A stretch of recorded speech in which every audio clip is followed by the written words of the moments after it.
الحمد لله نحمده ونستعينه ونستغفره ونعوذ بالله من شرور أنفسنا ومن سيئات أعمالنا من يهده الله فلا مضل له ومن يضلل فلا هادي له نشهد أن لا إله إلا الله وحده لا شريك له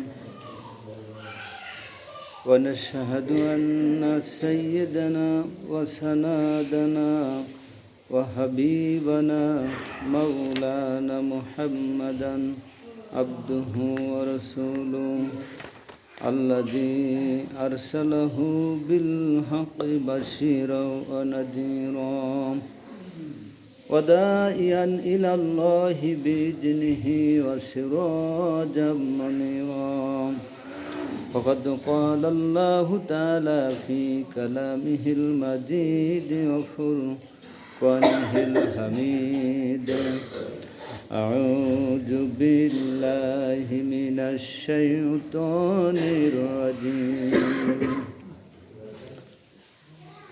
لقد من الله على المؤمنين إذ بعث فيهم رسولا من أنفسهم يتلو عليهم آياته ويزكيهم ويعلمهم الكتاب والحكمة وإن كانوا من قبل لفي ضلال مبين أما بعد فقال أيضا إن الله وملائكته يصلون على النبي يا أيها الذين آمنوا صلوا عليه وسلموا تسليما اللهم صل على سيدنا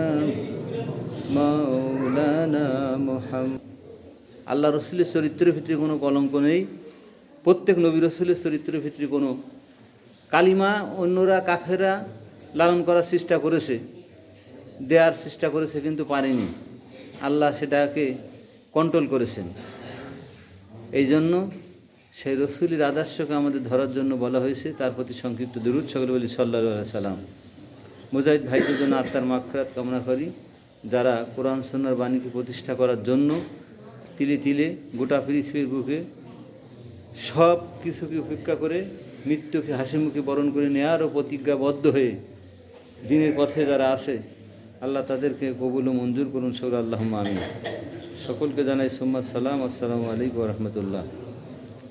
আজকের আলোচনার মূল কথা হলো যে রসুলের চরিত্র গ্রহণ করা, তার চরিত্রর সার্টিফিকেট আল্লাহ দিয়েছেন। ওয়ালাকাদ মান্নাল্লাহু আলাল মুমিনিন, মুমিনদের ভিতর হইতে আল্লাহ তাআলা নবী রাসূল পাঠিয়েছেন। ইজবাসা ফিহিম রাসূলাম, একজন রসুল পাঠিয়েছেন। মিন আনফুসিহিম ইয়াতলু আলাইহিম আয়াতিহি ওয়া ইউযাক্কিহিম ওয়া ইউআল্লিমুহুল কিতাব ওয়াল হিকমা। এই নবী এবং রাসূলরা, নবীদের কাজ হলো ইউযাক্কিহিম, পবিত্র করা, ইউআল্লিমুহুম, তাদেরকে শিক্ষা দেওয়া, কিতাবের জ্ঞান, ওয়াল হিকমা, এই কিতাবের আছে হিকমত। লোকমান হাকিমকে আল্লাহ তাআলা হাকিম উপাধি দিয়েছে, অর্থাৎ তিনি বিশেষজ্ঞ ছিলেন, অনেক জ্ঞানী ছিলেন, জ্ঞানের ভাণ্ডার তিনি। মূল জ্ঞান তো আল্লাহর আছে, কিন্তু তার থেকে কিছু তাকে অ্যানালাইসিস করা হয়েছে, দেওয়া হয়েছে। এজন্য নবী রাসূল যা জানতেন আমরা কিন্তু তা জানি না, আর আল্লাহ যা জানে তা তো জানেন। আল্লাহর জ্ঞান সম্পর্কে বলা হয়েছে সাগরের পানি সমতুল্য তার জ্ঞান, অর্থাৎ এর চাইতে অসীম, সসীম না অসীম আল্লাহর জ্ঞানের পরিধি। তার থেকে যদি একটা চড়ুই পাখি কিচিরমিচির ডাকে ঠোঁটে আর দুই পায়ের নলিতে, সাগরের মাঝখানে যে পানিতে একটা ছো মারে, দুই ঠোঁটে, একটি ঠোঁটের দুই পায়ের নলিতে যতটুকু পানি উঠলো, এই পানিটুকু মনে করা হলো তামাম পৃথিবীর মানুষের মাথার জ্ঞান। কিয়ামত পর্যন্ত যত মানুষ আসবে এইটুকু জ্ঞান, আর সাগরের সব পানি জ্ঞানের সমতুল্য, সব আল্লাহর আছে। তা আল্লাহ হিকমত দিয়েছেন মানুষের কিছু তার ভিতরে লোকমান হাকিমের কথা বেশি বলা হয়েছে। লোকমান হাকিম মানুষকে উপদেশ দিয়েছে, এই মানুষকে উপদেশ দিয়েছে, সেই উপদেশগুলো আল্লাহ ডাইরেক্ট কোরআনের ভিতরে লিপিবদ্ধ করেছেন। তিনি যে কথাগুলো বলেছেন আল্লাহ কোরআনে আয়াত নাজিল করেছেন, তাহলে তার কথাগুলো কত যুক্তিসঙ্গত যে হে বৎস তুমি পৃথিবীতে দাম্ভিক্য করেছিল না, তার কোনো সন্তান ছিল না, অথচ তিনি সন্তান বলে পুত্র বলে আখ্যায়িত করেছে পৃথিবীর মানুষকে, যে তোমরা পাহাড়ের চাইতে উঁচু হতে পারবে না, পাদে লাফাইয়ে দম্ভ ভরে পাহাড়কে ভেঙে চুরমার করতে পারবে না। তাহলে এত দেমাগ কেন, এত অহংকার কেন? পাহাড়ের চাইতে তোমরা উঁচু হতে পারবে না আর পাহাড়কে ভেঙে চুরমার করতে পারবে না। সুতরাং তোমরা পৃথিবীতে দম্ভ ভরে চলো না, অহংকার ভরে চলো না। এটা একটা শিক্ষা নির্দেশায় কোরআনে আয়াত এখানে সূরা লোকমানের ভিতরে বলা হয়েছে। সূরা লোকমানের ভিতরে বলা হয়েছে যে লা তুশরিকু বিল্লাহ ইন্না শিরকা লাযুলমুন আযীম, যে হে আমার সন্তানরা, পুত্ররা, অর্থাৎ পৃথিবীর মানুষেরা, তোমরা শিরিক করো না, বড় গুনাহ। অর্থাৎ লোকমান হাকিমের জ্ঞান আল্লাহ রসুল দিয়েছেন, আর এই জ্ঞানের চাইতে আমার রসুলকে আল্লাহ বেশি দিয়েছেন।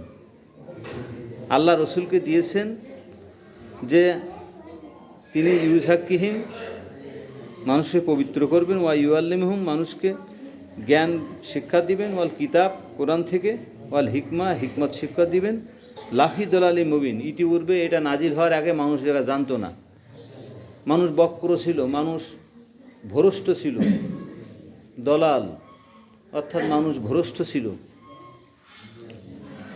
মানুষ কোরআন আসার পরে এগুলো জানতে পারলো, ভালো মন্দ মানুষ বিচক্ষণ করতে পারলো। এটা রসুলের মাধ্যমে সম্ভব, নবী রাসূলের মাধ্যমে সম্ভব। প্রত্যেক যুগে প্রত্যেক কওমের কাছে আল্লাহ তাআলা নবী রাসূল পাঠিয়েছেন সতর্ক করার জন্য। সুতরাং এইভাবে যদি কিয়ামত পর্যন্ত পাঠায় তাহলে নবী রাসূলের সংখ্যা অগণিত হয়ে যাবে। তাই শেষ নবী মুহাম্মদ সাল্লাল্লাহু আলাইহি সাল্লামকে দিয়ে শেষ করেছেন নবুয়ত। তার সৌন্দর্যর কথা বলা হয়েছে। অথচ রসুল যখন জীবিত ছিলেন তখন রসুলের ভাব প্রকাশ, তার কাজগুলো গোটা পৃথিবীতে পৌঁছিয়ে গেল। তখন কাফেররা মনে করলো সর্বনাশ, একজন মানুষ কী করে সম্ভব, সব দেশের দাওয়াত দিচ্ছে কলেমার পতাকা উত্তোলন করার জন্য, মানুষকে ইসলামে দাখিল করার জন্য, তাহলে কেন আমরা কিছু করতে পারবো না? আবরার বাচ্চা তাই করলো যে কাবা ঘর ভাঙার জন্য হাতি পাইল মানে পাঠিয়ে দিল, সব আল্লাহ নাস্তানাবুদ করে দিল। অর্থাৎ বহু ষড়যন্ত্র হয়েছে। তার সৌন্দর্য, তার কাজগুলোকে পরিসমাপ্তি করার জন্য, তাকে শেষ করার জন্য বহু চক্রান্ত হয়েছে, আজও চক্রান্ত হচ্ছে। অর্থাৎ সেই রাসূলের সৌন্দর্য, তার কর্মধারাকে নাস্যাৎ করার জন্য তদানীন্তন মানুষদেরকে কাফের বলা হয়, আবু জেহেল বলা হয়। রাসূলের যুগে ছিল আবু জেহেল। তার আগে যত নবী হয়েছে তোমার কাফের ছিল ফেরাউন ছিল তোমার মুসা আলাইহিস সালাম। তাহলে মুসার বিরোধী ছিল ফেরাউন, তাই ফেরাউনকে কাফের বলা হয়। মুসা সব ভালো কাজ করতো, কিন্তু মুসার বিরোধী সব কিছু লণ্ডভণ্ড করে দেওয়ার ষড়যন্ত্র করেছিল ফেরাউন। তাই আমরা মানুষের ভিতরে মাঝে মাঝে বলি যে কি ফেরাউনের উত্তরসূরি নাই নাকি, অর্থাৎ মুসাকে কষ্ট দিয়েছিল ফেরাউনের উত্তরসূরিরা, আর মুসার উত্তরসূরি দ্বারা তারা হলো মুসলমান, আর ফেরাউনের উত্তরসূরি হলো তারা হলো কাফের। তাই এটা মানুষের উদাহরণ দেওয়ার জন্য এটা আসে। আজকে চরিত্রের সৌন্দর্য কথা বলার জন্য এগুলো আসতেছে, তাই এগুলো উদাহরণ দিচ্ছে। অর্থাৎ রসুলের সৌন্দর্য কথা বলার জন্য, তার এই সৌন্দর্য, তার কাজগুলো পছন্দ করেনি আবু জেহেল। আবুল হাকাম ছিল তার আগে নাম, অর্থাৎ সে জ্ঞানীর পিতা। লোকমানকে আল্লাহ উপাধি দিয়েছিল হাকিম নামে, আর ঠিক ওই জমানায় আবু জেহেলের নাম হাকিম ছিল, আবুল হাকিম, আবুল হাকাম অর্থাৎ জ্ঞানীদের পিতা। তাহলে সেই পিতা, মূর্খের পিতার নামে আল্লাহ তাআলা তারপর বললেন। কেন বললেন? রসুলের জ্ঞানটা, কোরআনকে সে মানেনি তাই। তাহলে রসুলের সৌন্দর্য, তার ভালোবাসা, তার কাজগুলো পছন্দ হয়নি, তাই আল্লাহ তাআলা ডাইরেক্ট তার নামে এই আখ্যা দিলেন। কোরআনে আয়াতও নাজিল হয়ে গেল, ইশারা আকার ইঙ্গিতে লাহাবের নামে নাজিল হয়ে গেল, অনেকের নামে আয়াত নাজিল হয়ে গেল। ফেরাউনের কথা বলা হয়েছিল, নমরুদের কথা বলা হয়েছিল। অর্থাৎ এক কথা মুসলমানের বিরোধী এজেন্ডা যারা পালন করেছে তাদের কথা বলা হয়েছে, এই সমস্ত কাফেরদের নাম ধরে বলা হয়েছে। এক কথা হলো মুসলমানের সৌন্দর্য কাজগুলো তাদের পরিপাটি, এগুলো পছন্দ যারা করেনি তাদেরকে আল্লাহ তাআলা ওই এক একটা নামে উপাধি দিয়েছেন। আজকে ঠিক তদ্রূপ আমাদের শেষ নবী মুহাম্মদ সাল্লাল্লাহু আলাইহি সাল্লাম, তানার কথা কাজ হলো সুন্নাত। তানার কথা কাজ আমরা যদি মানি, এগুলো সুন্নাতে তরিক হবে। হাদিস দুই কওলি আর ফেলি, অর্থাৎ রসুল যে কথা কাজগুলো করে গেছেন, বলে গেছেন, আমাদের সম্মতি দিয়েছেন, সেগুলো আমরা করবো, সুন্নাতে রূপান্তরিত হবে, সুন্নাত আমাদের পালন করা হবে। এই জন্য রসুলের ভালোবাসায়, রসুলের আদর্শ অনুসরণ করা, তার পথে চলা আমাদের কর্তব্য। আল্লাহ তাআলা তাই এখানে বলছেন যে তদানীন্তন সময়ে আবু জেহেল রসুলের বিরুদ্ধে লেগেছিল কঠিনভাবে, সর্বপ্রকার সব জায়গায় লেগেছিল রাসূলের সময়। সুতরাং আজও যারা রাসূল সাল্লাল্লাহু আলাইহি সাল্লামের উম্মত বলে আমরা দাবি করি, তারা হলো রাসূলের উম্মত, আর যারা রাসূলের বিরোধী করে তারা হলো ফেরাউনের উম্মত, ওই আবু জেহেলের উম্মত। কেন বলে? ওই কাজগুলো করে দেয়। যে যার সন্তান শিখ তার সেই নামে ডাকে, উমুকের আমার বলে জমির ছেলে হুদা, কেন বলে? আমার পিতার নাম জমির, তাই বলে। সুতরাং যে যার সন্তান সেই পিতার নামে কিয়ামতে তার ডাকা হবে, আর দুনিয়ায় তার পরিচয় ওই সার্টিফিকেটে ওইটাই থাকে, পিতা মাতার নামে সন্তানের পরিচয় হয়। সুতরাং যে যার পক্ষে অবলম্বন করবে সে তার পক্ষ হয়ে যাবে। এ তো সহজ কথা, এ তো বোঝানোর এত দরকার হয় না। তাহলে খুলে খুলে বোঝানো হয় কেন? তাফসীর অর্থ খুলে খুলে বলা। তাফসীর অর্থ যেমন মানে অন্তর্নিহিত ভেদ মানুষকে সূক্ষ্মভাবে সবগুলো সুচারুরূপে বুঝিয়ে দেওয়া, কোনো জন্য কিছু বুঝতে না থাকে। যেমন ছোট্ট একটা বাচ্চা, তখন যখন ও প্যান পরে থাকে, ও মানে মেয়ে না তোমার ছেলে এটা বোঝা যায় না, প্যান্টটা খুললেই বোঝা যায় যে এটা মেয়ে না ছেলে। ছোটো বাচ্চা বেলায় যে প্যান্ট পরে, ছেলেরাও যেমন প্যান্ট পরে, মেয়েরাও সেরকম প্যান্ট পরে, একই রকম প্যান্ট পরে না।